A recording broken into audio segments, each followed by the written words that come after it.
And then to remain protected, you've got to make sure that the communication is not given to a third party, but if it is done so, it has to be to a third party. That communication has to be necessary for the client to obtain informed legal advice.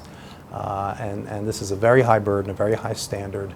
There are a number of cases on this subject.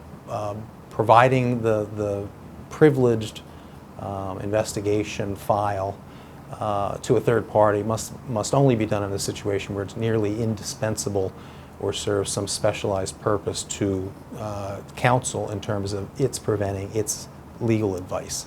So, for example, there are cases that have held that a routine non-investigative financial auditor is not included in that. So you might have a situation where you've got counsel investigating some employee relations aspect of a claim. There could be allegations of financial fraud or accounting fraud, and you've got a financial auditor also involved in doing their own thing, what they do.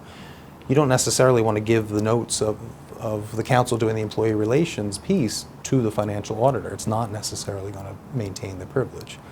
But there are situations where there are outside consultants, non-investigative financial auditors, where you can maintain the privilege even if the investigation file is shared, because the attorney doing the investigation needs input, specialized financial input from an auditor or an accounting firm in order to give that attorney's legal advice to the client.